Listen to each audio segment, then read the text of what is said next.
Well, hello there. It is I, Jennifer Huff, and it is day 9 of our 12 days.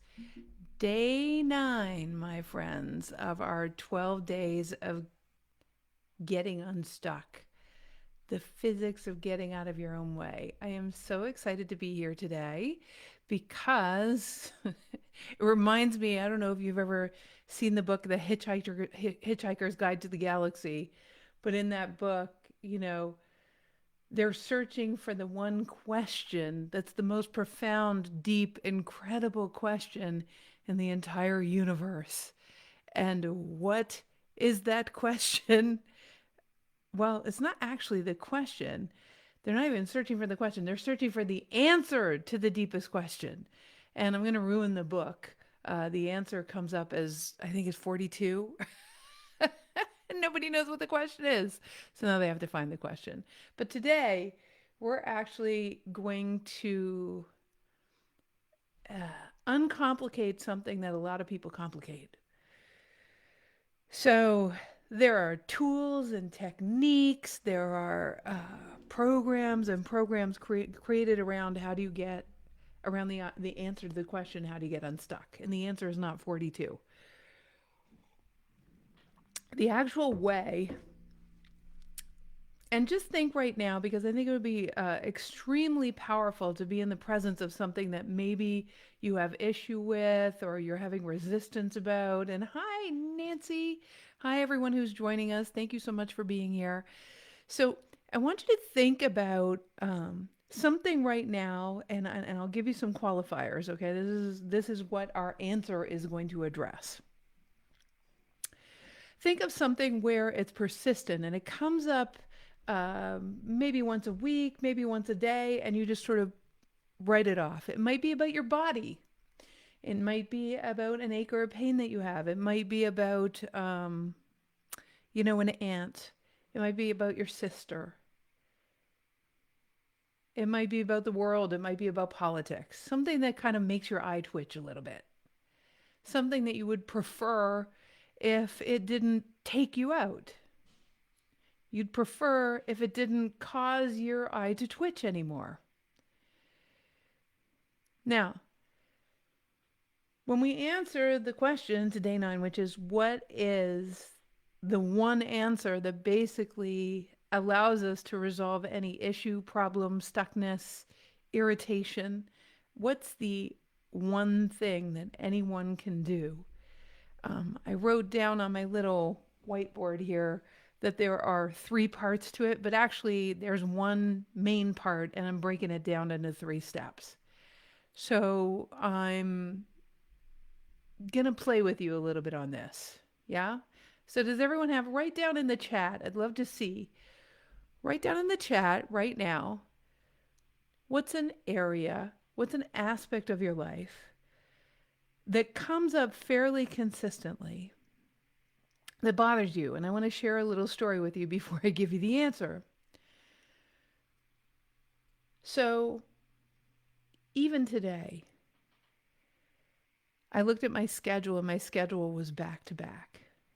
And my eye started to twitch. I thought to myself, oh my gosh, I teach spaciousness and I don't see any space. And today is the day where I have to focus in on details on the final edits of my book. And then, even worse, I had a physical, it's not an issue, but a physical thing happening in my body that I haven't had happen in 13 months. And I thought, how am I going to stay present enough to do final edits, blah, blah, blah. And I went, oh, I can already feel the contraction. I can already feel the restriction. Oh, Richard, getting old. I so hear that. I think a lot of people have that, where the symptoms that have been told to us that are just come along with adding years to your physical body, those symptoms can take us out. Yeah, but anyways, here I was, right? And I all of a sudden caught myself getting contractive. Now, the entire universe, the entire universe is made to move forward and out.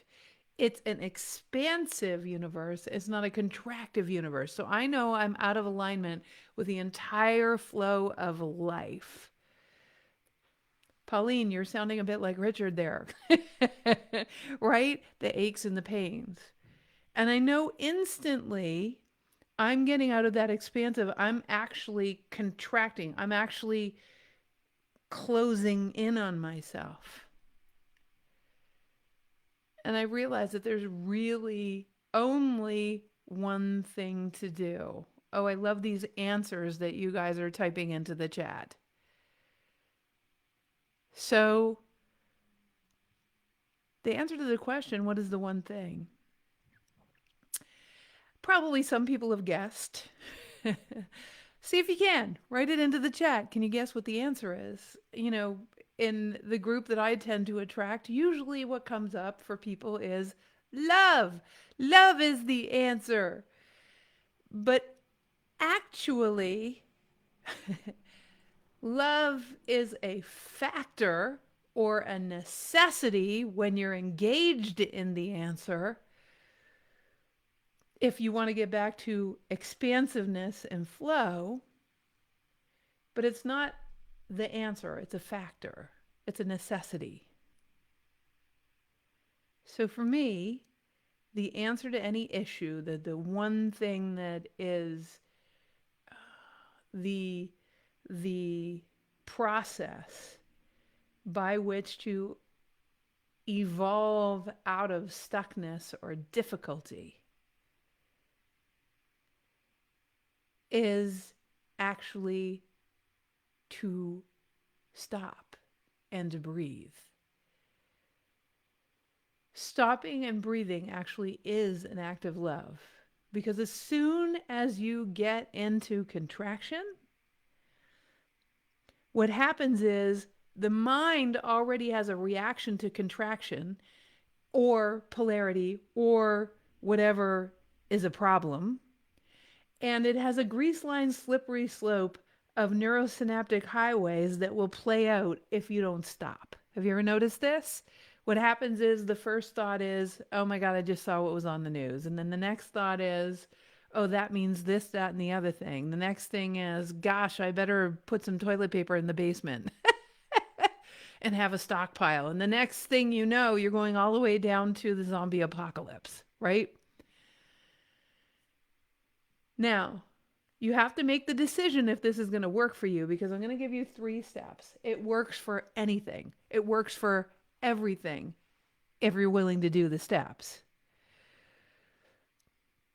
So the first thing is, if you have to be willing to own that you're the one thinking your thoughts, that you're the one actually choosing to go down the grease line, slippery slope of those little neurosynaptic highways, those synapses in your brain that are connected to each other, that so effortlessly have you be able to slide into it's the end of the world or something bad's going to happen or protective mode. The biochemistry in your body very quickly starts to line up with there is an emergency. And these days, it's so important that we have a way to arrest that development, if you know what I mean, within ourselves. Because where we go, the world is just made up of individual people. So where we go as individuals is where we go collectively. The news certainly doesn't help because it's built on sensationalizing things that, of course, put us into emergency mode or have us see that everything's going to end. That's how ratings work. So it's not really a great thing to watch these days. However, how do you stop? The place Zoe is saying she was hoping the answer to everything is chocolate. Well, you know, it's not bad. Here's the thing about chocolate, Zoe. It's not a bad answer. And I'll tell you why. Because chocolate helps us in the production of phenylalanine, and phenylalanine is a happy hormone. And so, you know, it facilitates happiness. It facilitates feeling better.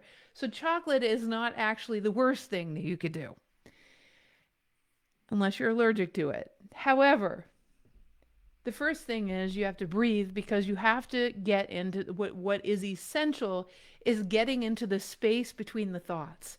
It's to arrest the neurosynaptic highway just taking over your body. It's to own yourself as the thinker of your thoughts. It's to actually take responsibility for the biochemistry in your body that's about to take place, and make a little U-turn on the way that it's headed.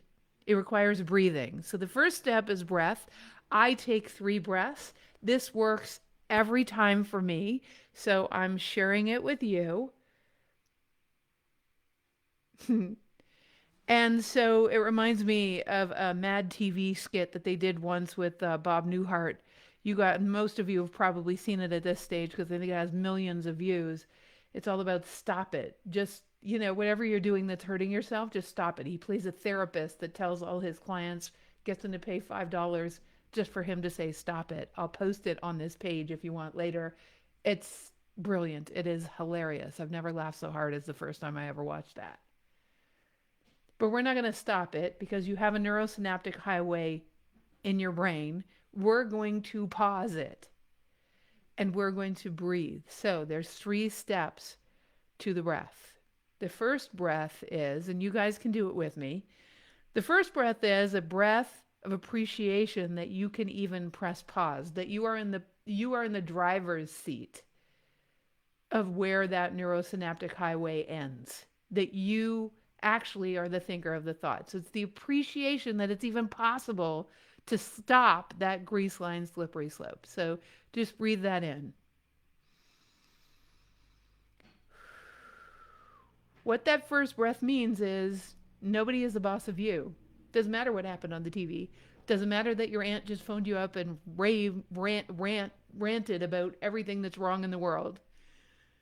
It doesn't matter that someone just left you an awful text. It doesn't matter that you just group emailed people something that was only meant for one person. It doesn't matter. You can breathe and you can stop. And that power is not giving your power. It allows you not to give your power away to anyone. Right now, a huge issue that's happening in the world is that we're giving our power away. We are giving our power away to others, to texts, to emails, to news, to supposed leaders, but really you are the leader of your life. So that's breath number 1. Breath number 2 is a breath of somewhere in the universe is an answer to this issue, is a resolution, is a way to find my way back home, to be able to find at very least neutrality. Someone else has gone through this before. And if they've gone through it before in the realm of physics, it exists somewhere. And I am no dummy. I can tap into, I can let myself receive, I can allow myself to get creative answers that transcend the limitations of my mind and my habitual way to think. I can do that. I am as smart as anyone else. It is absolutely 100% possible. And in fact, now that I've paused, it's actually likely. So that's the second breath. Let's breathe that through. That the answer already exists and that you're grateful now for the answer and you have the capacity to line up with it even if you don't have it yet. Okay? The third breath is the breath for the gratitude of, I will take no action until I'm lined up. Okay? I will take no action until I am lined up with being neutral, as you said, Maria. I will take no action until I can consistently be neutral, and then any action I take is actually inspired. Now, Nancy is saying breathing hasn't helped with having intense pain in my body. Now, and this pain kind of sneaks up in her. Breathing is not going to stop the pain. We do Yessen's technique. We do all sorts of programs on addressing that. But Nancy, this is not about stopping the pain. This is about stopping the judgment. the habit of the judgment and the future projection of what's going to happen in the planet to your body as you age, all this stuff, because this is happening is what the issue is. The issue is not the issue that you have. That you think it's the issue and that you're judging the issue is really the issue. Does this make sense, everybody? So the issue is never the issue. That you make it the issue is the issue. Can you have pain and not judge the pain? Can you actually just let yourself be in pain and not judge the judgment? That's the question. And yes, you can. It is entirely possible. It is entirely possible. When I used to get migraines, I had to do that all the time. It's like, well, I have a migraine. And instead of judging myself, the universe, maybe the food I ate, trying to figure out what I did wrong, etc., I just let it be there. And after a week of letting it be there, I actually started to receive answers. And the answers, I got into a place of neutrality. This is after 2 years, by the way, because I didn't know any of what we're talking about right now. Right? But you can't get the answers from a place of judgment.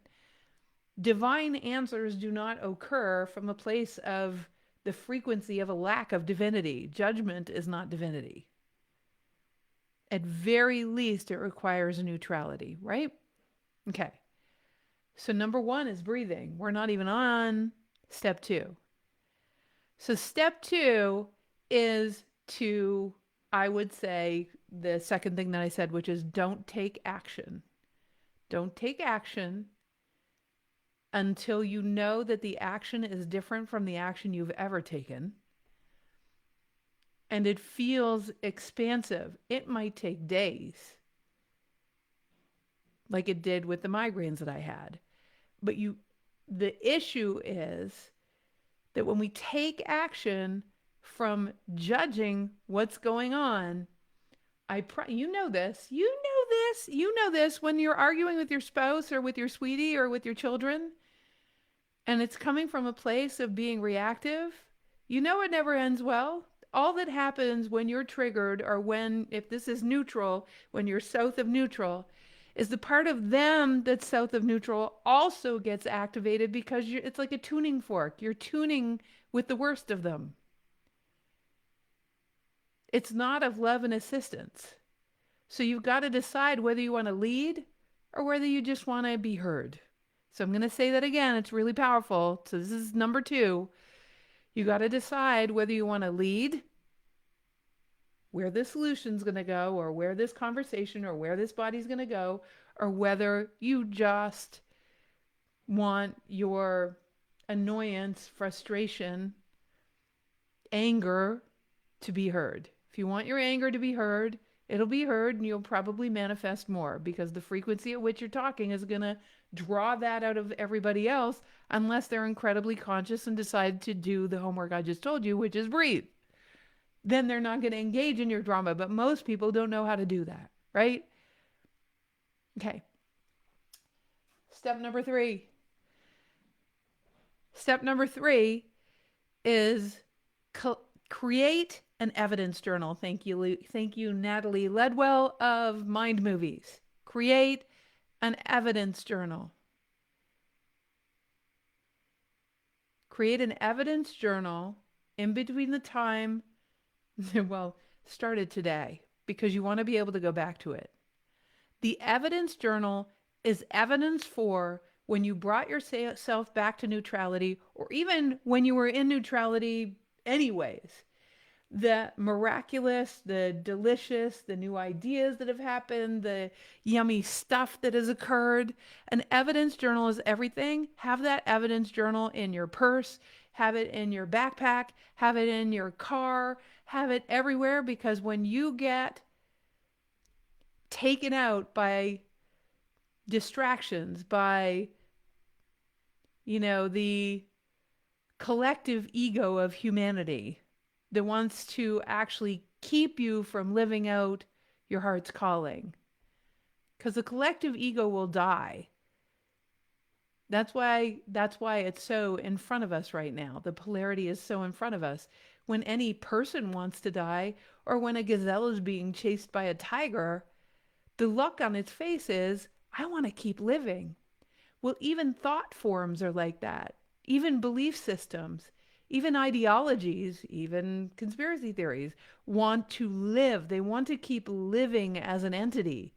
They get a life of their own and they fight for their life. That's why when they start being ready to leave, they get more passionate, they get more obvious, they get more in your face.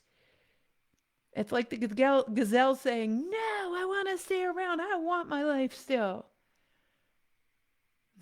So, what does that tell you about these days, by the way?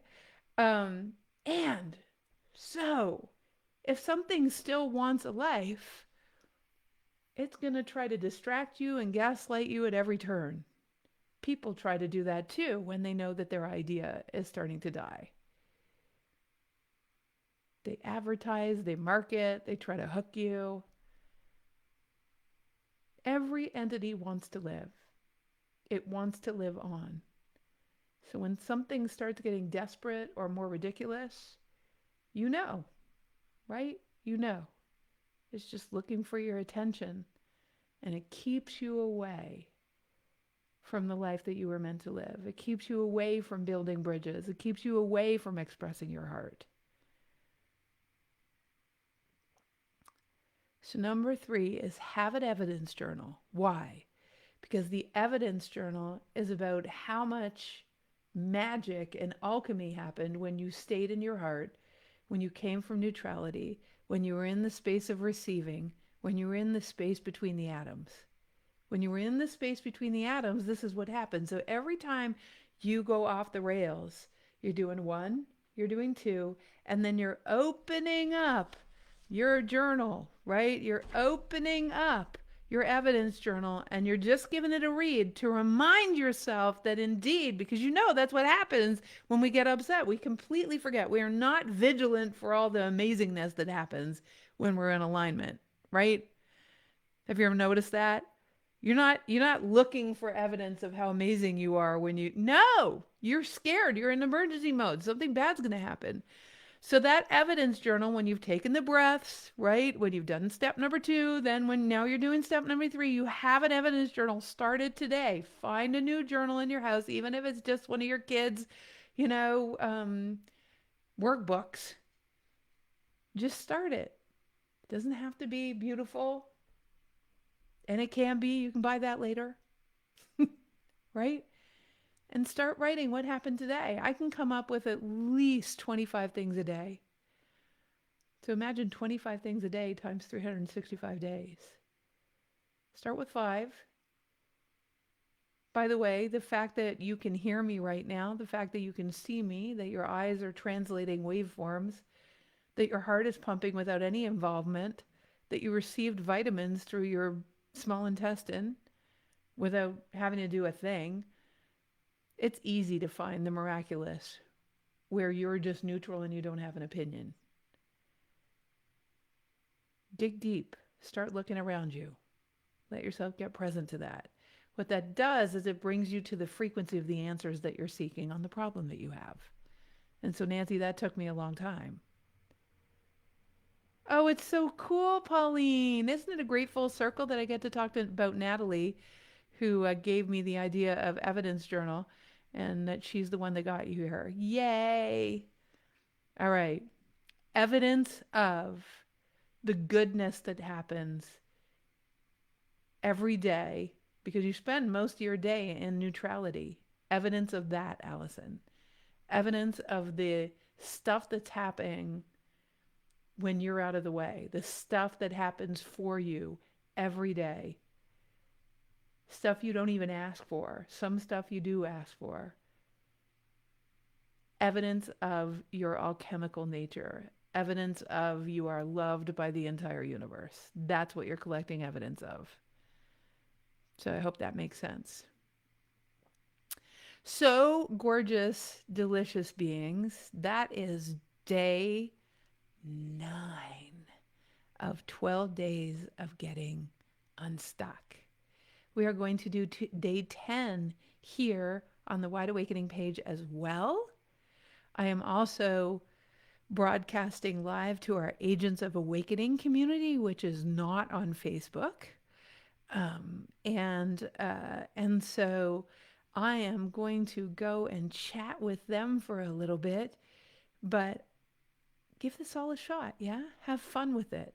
Have a blast. Know that know that you're not alone. And for the next 3 days, oh, also for all of you, if if you don't yet know, which I hope you do, but if you don't yet know, of course, my new book, which I'm so scare-sighted to share with everyone, literally earlier on, if you were listening to when I first started, I was doing the final edits. Like, it's done. Like, holy crap, it's done. It's going to print. What? Um, we are doing a release party where you will get extremely special pricing, like ridiculously special pricing, on February 3rd. And I'm going to be giving away an $1,800 one-on-one with me. I'm going to be giving away some fun swag, and I'm gonna give you the author's notes on chapters 1. So we're gonna be reading chapter 1 together, and I'm gonna give you the author's notes. So please jump on at thewideawakening.com/unstuck. You have to go there to get all the information about February 3rd. When you buy the book, you're going to find out that we're doing a workshop that we usually charge $300 for. We're going to be doing it at no charge, and it's all about human superpowers. So the book has many wonderful things about it, and I can't wait to talk about some of the new human superpowers. When you register, you will get the time for February 3rd, and it will be in the afternoon. I believe it's at 1:11, but don't quote me on that. Put it into your calendar. If not, the replay is going to be available, but I really recommend that you join live because we're going to be doing a Q&A. Okay?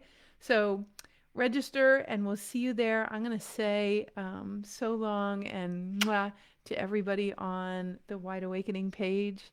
And we'll see you tomorrow at the same time.